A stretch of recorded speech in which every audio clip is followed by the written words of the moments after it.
তো বন্ধুরা, তোমাদের ভালোবাসায় আবার আমি চলে এসেছি সেই গিফট নিয়ে। দেখুন, গিফট সাজিয়ে রেখেছি, ঠিক আছে।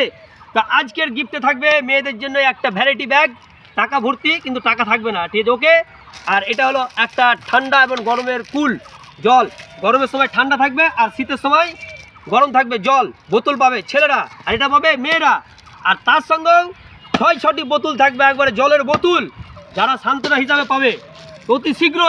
অতি শীঘ্রই তাড়াতাড়ি কমেন্ট করুন কোথায় দিতে হবে গিফটটা, ঠিক আছে। ছেলে মেয়ে উভয়ে তাড়াতাড়ি কমেন্ট করুন। যে গ্রামে বেশি আসবে সেই গ্রামে চলে যাবো আমরা এই গিফটগুলো দিতে। তো তাড়াতাড়ি করুন, আর দেরি নয়। আজকের মতন আমি রাখছি, তাড়াতাড়ি তোমরা কমেন্ট করুন, ওকে। আর গ্রামটা অবশ্যই বলে দেবে কোন গ্রামে আমাদেরকে যেতে হবে, না তো অসুবিধা। তো বুঝতেই পারছো, যে গ্রামে বেশি ভোট সেই গ্রামে আমরা তোমাদের জন্য গিফট নিয়ে চলে এসেছি। তাড়াতাড়ি করো, তাড়াতাড়ি।